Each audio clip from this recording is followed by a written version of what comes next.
أعوذ بالله من الشيطان الرجيم بسم الله الرحمن الرحيم الحمد لله رب العالمين والصلاة والسلام على حبيبنا محمد وعلى آله وأصحابه أجمعين أما بعد السلام عليكم ورحمة الله وبركاته қадірменді мұхтарам мұсылман жамағат, алла тағалаға мақтаулар, пайғамбарымыз Мұхаммед Мұстафаға салауаттар болсын. Біз соңғы дәрістерімізді негізі тәдәббур, яғни Құранның аяттары жайында ойлану турасында айтқан болатынбыз. Бірақ қасиетті Рамазан айына санаулы күндер қалуына байланысты кішкене Рамазан тақырыбына өтсек па дегенбіз бүгін. Жалпы енді жұма уағызында да Рамазан туралы айтылған болатын. Мынау Рамазан айына жету деген Алланың құлдарына берілген үлкен бір мүмкіндік екен. Өйткені жалпы сүннетте келген дұғада да жаңағыдай бізде Шағбан, Режеп айында береке бер, Шағбанда береке бер, және де бәллиғна Рамадан дейді. Рамазан айына біздерді жеткізе көр делінген дұғалар келген. Сахабалардың 6 ай бойы Рамазан айына жеткізе көр деп дұға тілейтіндігі айтылған. Рамазан айы біткеннен кейін 6 ай бойы Рамазан айындағы дұғаларымызды қабыл ет деп тілейтіндігі айтылған. Ендеше Рамазан айына жету деген өте үлкен бір бақыт. Егер де шынайы пенде соны түсінетін болса. Пайғамбарымыз саллаллаху алейхи уассаламның кезінде 3 дос болады. Екеуі шейіт болып дүниеден өтеді. Ал біреуі болатын болса, содан кейін 1 жылдан кейін ғана барып қайтыс болады, бірақ төсегінде жатып дүниеден өтеді. Сол кезде сахабалар түс көреді. Түсінде жаңағы шейіт болған 2 досынан көрі төсекте жатып қайтыс болған адамның дәрежесі жоғары болғандығын көреді. Осы мәселені пайғамбарымыз саллаллаху алейхи уассаламға барып, соның мән жайын сұраған кезде пайғамбарымыз саллаллаху алейхи уассалам айтады: ана 2 сахаба шейіт болды, бірақ төсегінде жатып қайтыс болған сахаба, олардан кейін 1 жыл өмір сүрді емес пе дейді. Иә, өмір сүрді. 1 жыл өмір сүрген кезде ол Рамазан айымен қауышты, ораза ұстады, қаншама намаз оқыды емес пе дейді. Иә, оқыды. Ендеше ол пенденің ана 2 пендемен дәрежесі дейді, жер мен көктің дәрежесінен де алыс деп айтады. Қараңыз.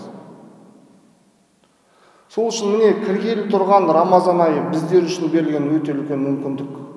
Былтыр Рамазан айында бізбен тарауих оқып, осы биылғы Рамазанға жетпей қалған қаншама адам бар. Сол үшін шынайы жүрегімен адам түсініп, Алла тағалаға шынайы мақтаулар айту керек. Бұл айды барынша жақсылық амалдарменен өткізуге тырысу керек. Енді біздер ораза ұстаймыз, тарауих намазын оқимыз, ол белгілі, Құран оқуға тырысамыз, хатым жасауға тырысамыз деген сияқты.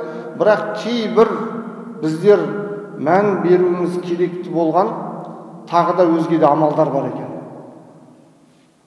Рамазан оразасының парыз екендігі жайлы Алла тағала Құранда айтады. Бақара сүресінде кутибе алейкумус сиям кама кутибе алаллазина мин qablikum. Сендерге ораза парыз етілді, сендерден бұрынғыларға парыз етілгендей. Оның үкімдерін айтады. Осыны Алла тағала айтқаннан кейін қараңыздар. Бақара сүресінің 186 аятында ва иза саалака ибади анни фа инни қариб дегенді айтады Алла тағала. Егер де сенен құлдарым мен жайында сұрайтын болса, мен өте жақынмын дейді. Уджибу да'вата да'i иза дa'ан. Не дейді бұл жерде? Қашан менен тілесе, тілеушінің дұғасын қабыл етемін дейді. Ғалымдарымыз айтады, Алла тағаланың оразаны айтып, одан кейін барып дұға туралы айтуы тегін емес дейді. Өйткені мына Рамазан айы ол дұға тілектің қабыл болатын ай екен. Бірақ бұл аятта қызық бір жайт бар. Негізінде Алла тағала пайғамбарымызға, оған Алланың салауаты мен сәлем болсын, ясалунака, сенен сұрайды деп. Яғни ол кезде адамдар, мұсылмандар сұрауы мүмкін, мүшриктер сұрауы мүмкін, әртүрлі жайды пайғамбарымыздан сұрайды.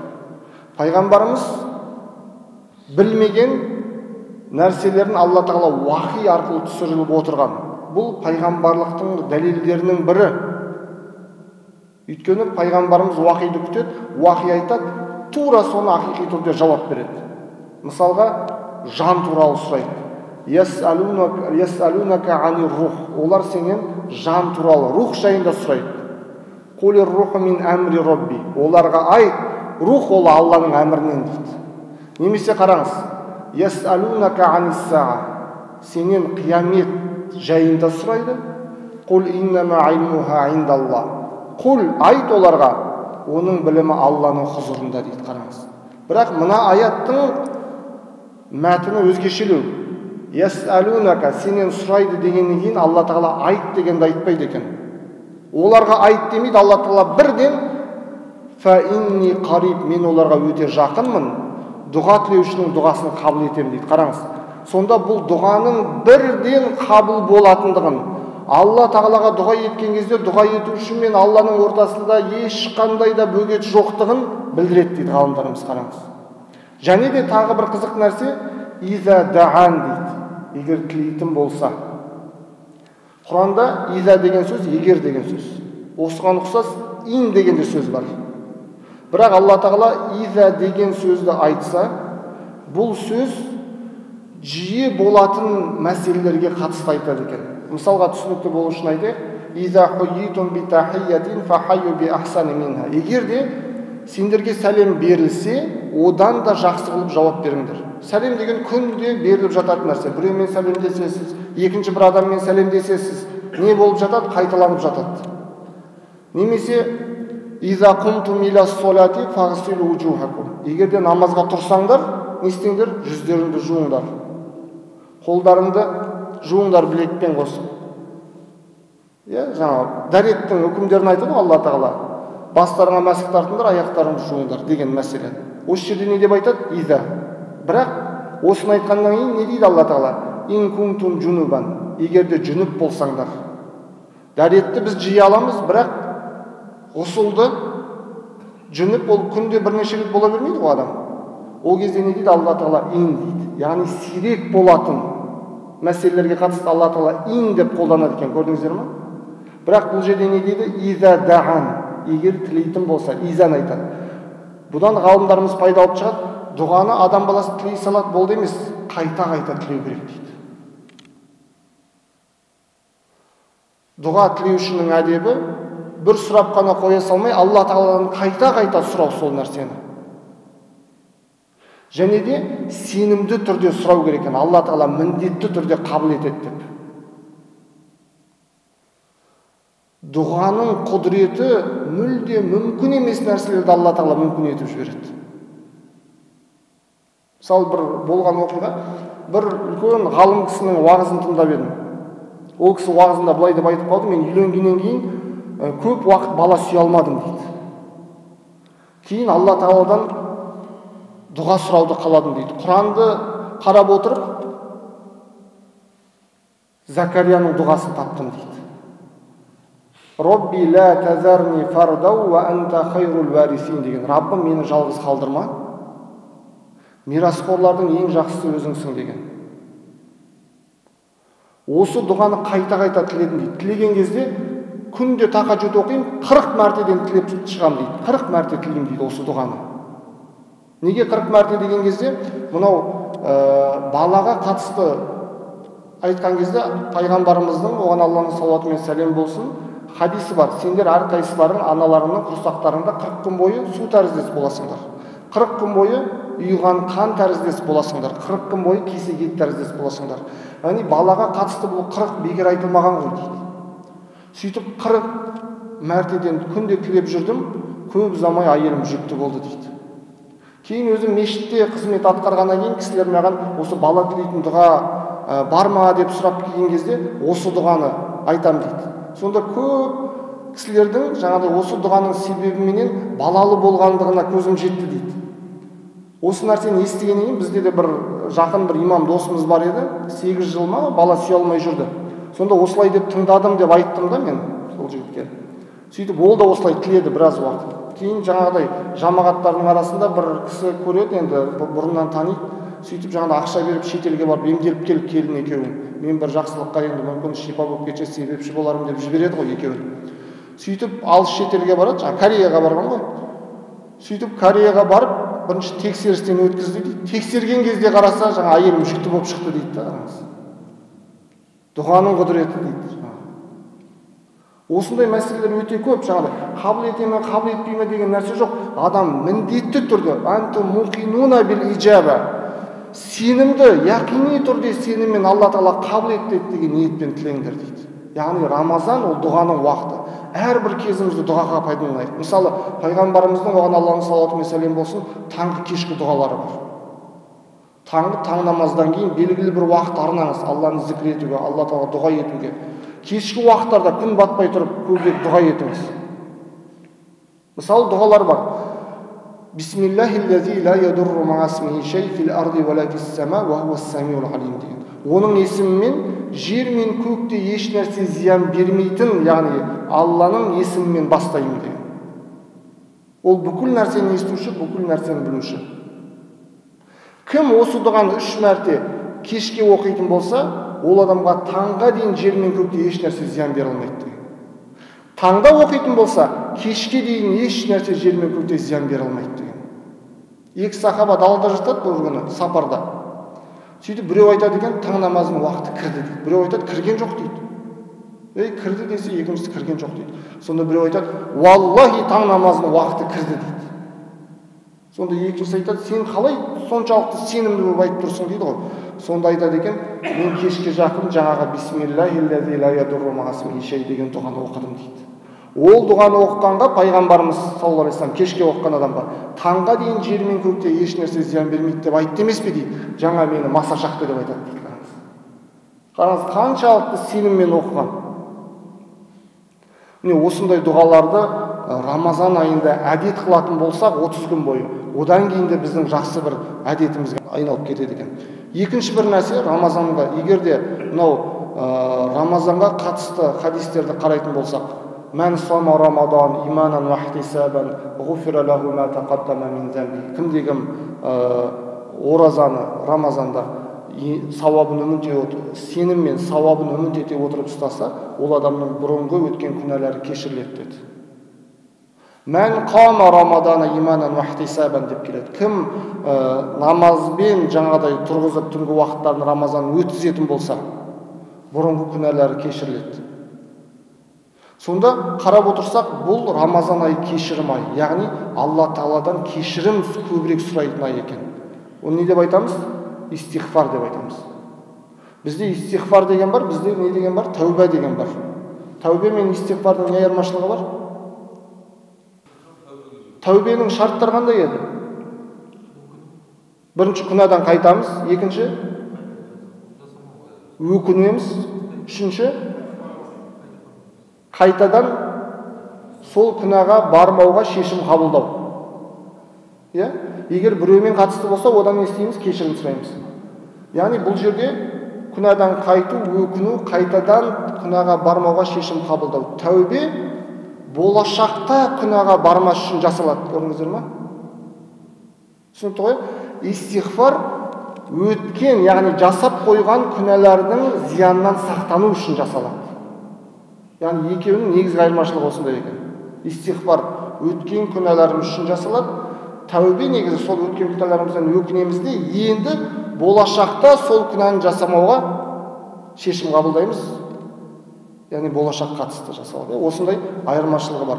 Сонда истихфар. Жалпы пайғамбарымыз, оған Алланың салауаты мен сәлем болсын, бір риуаятта күніне 70 мәрте истихфар айтамын дейді. Бір риуаятта 100 мәрте истихфар айтамын дейді.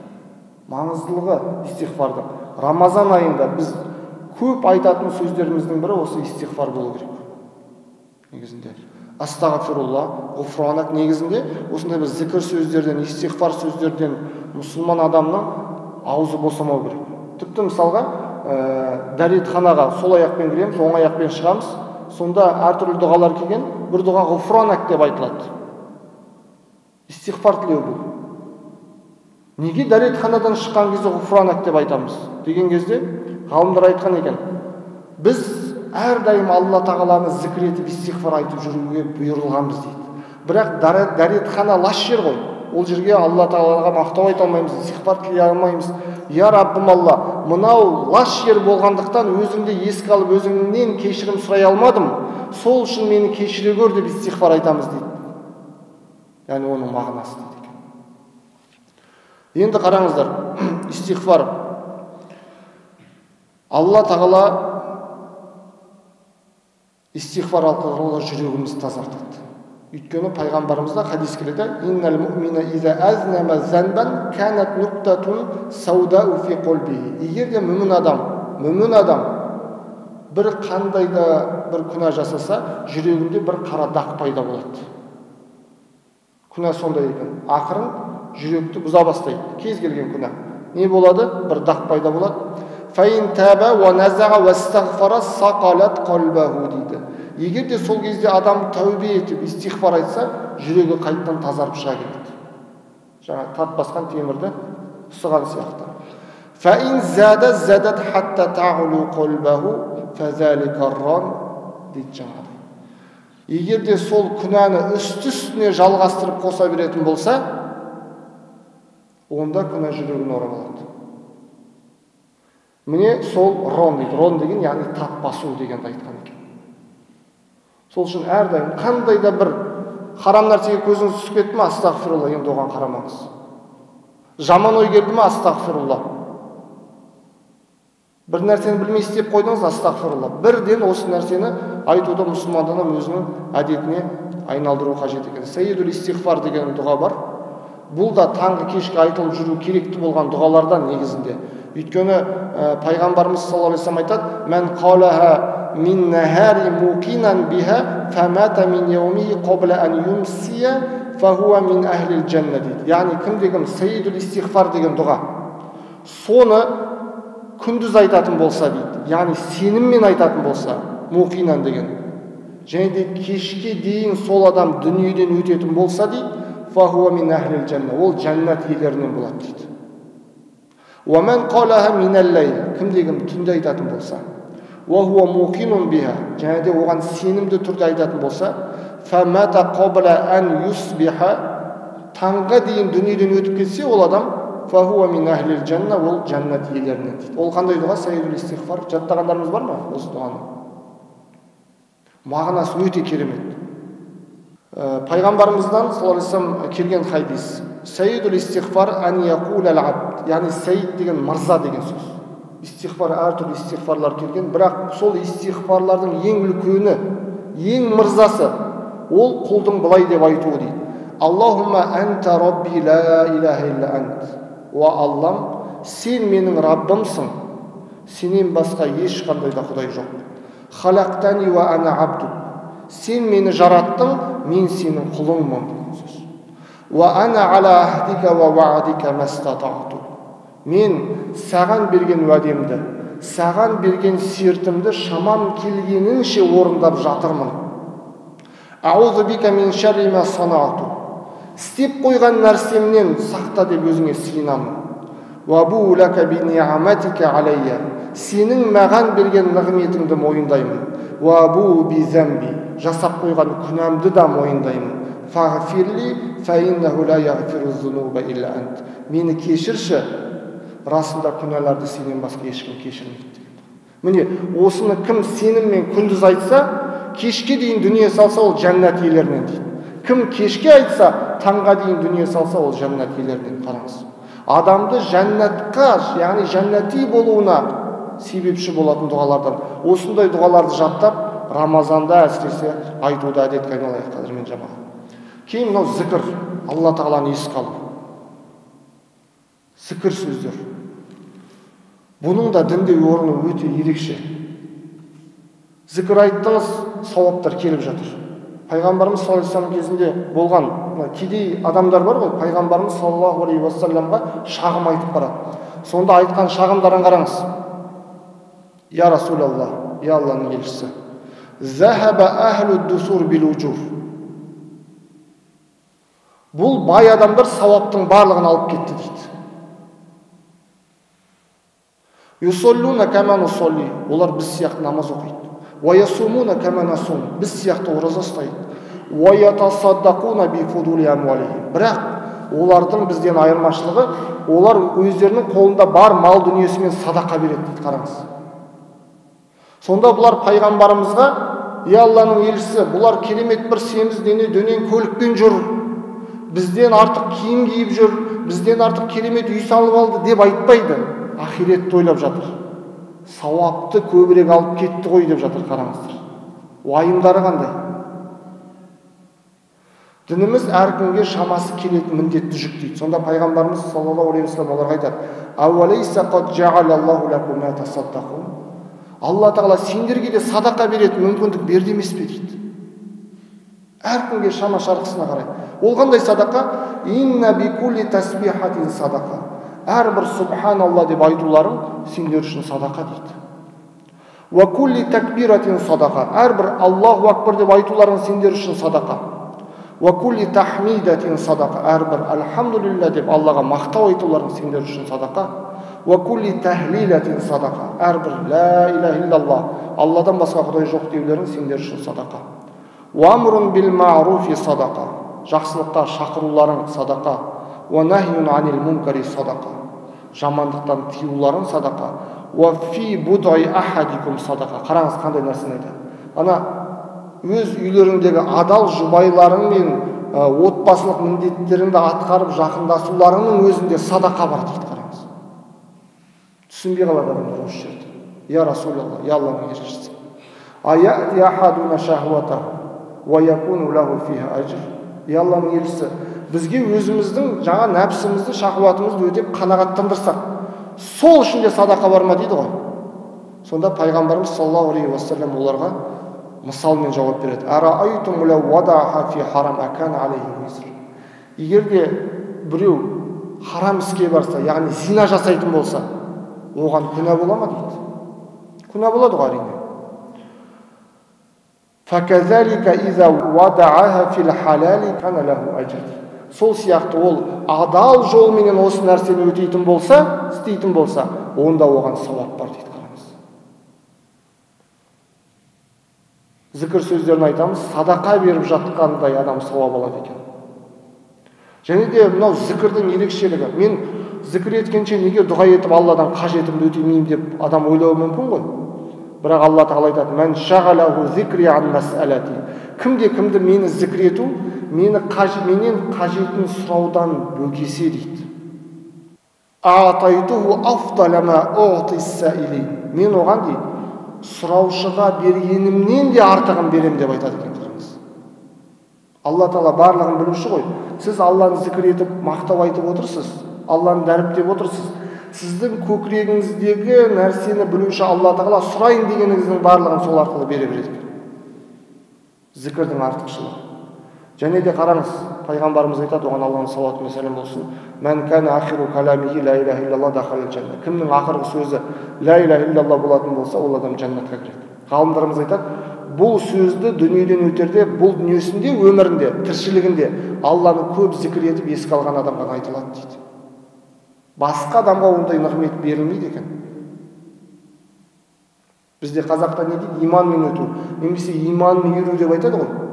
Көп адамдар бар, айтқысы келеді, білет, өмірден өтерде ла иляха иллаллах деп өту керек екендігін, бірақ аузына түспей қалады. Ол дүниесін айтып жатады, бизнесін айтып жатады, біреумен қарым-қатынасындағы мәселелерін айтып жатуы мүмкін. Бірақ жаңағы Алланы көп еске алып, зікір етіп, жүрегі Алламен байлаулы болған адамның аузына түседі екен бұл сөз. Мысалы, тарихта Бөгенбай батыр бабамызды білеміз ғой. 105 шайқасқа қатысқан деп айтылады. Ол кісі жекпе-жекке шыққан. Сол кісі дүниеден өткен кезде, батырдың дүниеден өтуі деген бүкіл халықтың қасіреті ол. Ханның алдына бар, батыр дүниесі алды деп айтуға әркімнің дәті жетпейді екен. Сонда Үмбетай деген жырау осы міндетті өзінің қолына алып, Абылай ханның алдына барып айтатындығы бар. "Уа Абылай, Абылай" дейді. "Сөзімді тыңдай тағыдай, өзіңнен біраз жасы үлкен, дөмпеш таудай басы үлкен, жасыңда болған құрдасың, үлкен де болса сырласың, 80-нен аса бергенде, қайырылмас қаза келгенде, батырың өлді Бөгенбай, иманын айтып өлерде екке жаны келген" дейді. Қараңыз. Бабаларымыздың иманмен дүниеден өткендігін айтқанда. Бұл неге дәлел? Яғни тіршілігінде Алламен қарым-қатынасының болғандығы. Осындай нығмет иншалла баршамызға берілуін нәсіп етсін. Баяғыда бір тігінші өткен екен дейді, жаңағыдай сондай тігінші өзінің маманы, профессионалы былайша айтқан кезде. Соған кеп айтады екен, жарайды, Алла тағала саған білім берді, осындай мамандық берді. Бір шүкір етіп құлшылық болсашы. десе айтады екен ғой, мен сендер сияқты несіне құлшылық қылып әуре боламын? Дүниеден өтер кезде ла иляха иллалла деген адамның орны жәннатта емес пе дейді. Мен сол сөзді айтып жәннатқа бара беремін дейді екен. Сонда ана кісі айтыпты, сен жаңада өзіңнің мамансың. Мына киімді соншалықты тігесің, өлшемей тұрып кессең дәл бірдей қыласың. Осы киімді дейді өмір бақи істегенсіңді дүниеден өтер кезде төсек тартып жатқан кезіңде істей аласың ба деген. Жоқ, ол кезде менің мұршам болмайды ғой дейді. Сен өмір бақи істегенсіңді дейді дүниеден өтер кезде істей алмаймын деп тұрсың. Ал енді өмір бақи амал етпеген сөзіңді дүниеден өтер кезде қалай айтпақшысың деп айтады. Сол үшін әрдайым зікір ету. Кейін жаңадай соңғы бір мәселе түнгі намаз. Негізінде мысалы пайғамбардың сирасын қарап отыратын болсақ, оқып отыратын болсақ, уахи көбінесе түнгі уақыттарда түсіп отырған ғой. Миғраж оқиғасы түнде болған, көптеген қауымдарға азап түнгі уақытта келген деген мәселелер өте көп. Сол үшін жаңада өзінің нәпсісін тәрбиелеймін деген адам мына қасиетті Рамазан айында әсіресе мына түнгі уақыттарды құлшылыққа пайдалануының мәнісі өте үлкен екен. Пайғамбарымыздың оған Алланың салауаты мен сәлем болсын, өзі де оның қасындағы сахабалар да түнгі құлшылыққа өте үлкен мән берген. Алла тағала олардың түндегі құлшылығын Құранда сипаттап мақтау айтқан оларға. Инна роббака я'лам аннака тақуму адна мин сулусайил лайл дейді. Яғни пайғамбарға айтады, расында Раббың сенің дейді, әрі сенімен бірге болғандардың ва таифату миналлазина мa'ак, түннің 2/3-іне жақынырағын дейді. Ва нисфаху, оның жартысын дейді. Ва сулусаху, және де 1/3-інің шамасында намазға тұрғаныңды біледі дейді. Қараңыз, намаздың түннің жартысын намазбен өткізген уақытта, 2/3-ін өткізген. Қараңыздар, пайғамбарымызға ең бірінші болған әмірлердің бірі ол түнгі намаз болған. Негізінде ғалымдарымыз түнгі намаз пайғамбарымызға міндет болған дейді. Бізге ол мұстахаб амал. Бірақ Алла тағала қараңыздаршы қайтып айтады, уа минал лейли фатахаджат бихи нафилатан лак, түннен оянып өзіңе тән нәпіл оқы дейді. Аса айябасака раббука мақаман махмуда, Раббың сені бір мақтаулы орынға жеткізуінен үміт етіледі дейді. Қараңыз, мақамун махмуд деген бар. Бұны негізінде тәпсірде ғалымдарымыз пайғамбарға қияметте берілетін ұлы шапағат дейді. Ертең білеміз, қияметте сондай жағдайлар болады, адамдар тосады, үкім етілуін күтеді. Сонда адамдардың барлығы жиналып адам пайғамбарға баратындығын, яғни осы оқиғаны көбіміз естідік қой, білеміз. Сонда адам пайғамбар Алла тағаланың алдында бізге шапағат ет, тезірек үкімімізді шығарсын дейді ғой. Сонда жоқ, мен рұқсат етілмеген жеміске жолағанмын дейді. Мені қазір өзімнен басқа еш нәрсе алаңдатпайды, сендер Нұх пайғамбарға барыңдар, мүмкін сол шапағат ететін шығар дейді. Нұхқа жиналып адамдар барған кезде Нұх пайғамбар жоқ, мен дұға етіп жер бетін топан су бастырған едім, мені қазір өзімнен басқа еш нәрсе алаңдатпайды, сендер Мұса пайғамбарға барыңдар, Ибрахим пайғамбарға барыңдар. Ибрахим пайғамбарға барған кезде ол да сол нәрсені айтады, Мұсаға барыңдар дейді. Мұсаға пайғамбарға барған кезде Мұса пайғамбар да қазір мені өзімнен басқа еш нәрсе алаңдатпайды, сендер Иса пайғамбарға барыңдар дейді. Иса пайғамбарға барған кезде жоқ, адамдар қазір Алла тағаланы қойып, адамдар маған құлшылық етіп кетті, сендер соңғы пайғамбар Мұхаммед Мұстафа саллаллаху алейхи уассаламға барыңдар. Сонда Мұхаммед пайғамбарға барған кезде Мұхаммед пайғамбар саллаллаху алейхи уассалам Алланың құзырына барып сәжде етіп, ешкім айтпаған мақтауларды айтады деп келеді жаңағы хадисте. Сөйтіп, уа Мұхаммед дейді Алла тағала, көтер басыңды, сұра, дұғаң қабыл етіледі, шапағат ет, шапағатың қабыл етіледі дейді. Сонда пайғамбарымыз саллаллаху алейхи уассалам уммати деп үммет үшін шапағат етеді. Сонда жаңағыдай тахаджуд намазында мақам махмуд деп осы ұлы шапағат туралы қоса айтылады. Сонда ғалымдар айтады екен, пайғамбарымыз үшін мақамун махмуд бұл дүниедегі ол түнгі намаз болған дейді. Ал қияметтегі мақамун махмуд ол ұлы шапағат дейді. Және де пенделердің ішінде кім бұл дүниеде пайғамбар тұрған мақамын махмудқа тұрмайтын болса дейді, ол ертең қияметте пайғамбардың ұлы шапағатынан құр қалуы мүмкін дейді екен. Яғни түнгі намаздың артықшылығы қандай біздер үшін? Шүкірдің түрлері өте көп. Шүкірдің ең үлкен түрі ол амал мен шүкірлік. Пайғамбарымыз саллаллаху алейхи вассалам түнгі намаз оқығандығы соншалықты аяқтары жарылып кететін еді. Айша анамыз сұрайды: "Я Алланың елшісі, неге өзіңізді соншалықты қинайсыз? Қад ғафараллаху ма тақаддама мин замбика ва ма тааххар." Алла Тағала сіздің алдыңғы артқы күнәларыңыздың барлығын кешірді емес пе дейді. Сонда не дейді пайғамбарымыз саллаллаху алейхи вассалам? Афала ан акуна абдан шакура. Мен шүкір етуші құлдардан болмаймын. Негізінде шүкір етуші деген шакир деп айтады. Бұл жерде шакура дейді. Ғалымдарымыз айтады, шакир мен шакурдың не айырмашылығы бар дейді. Бір ғалымдар айтқан, жаңағыдай шакир деген ол басына жақсылық келген кезде ғана шүкір ететін адам дейді.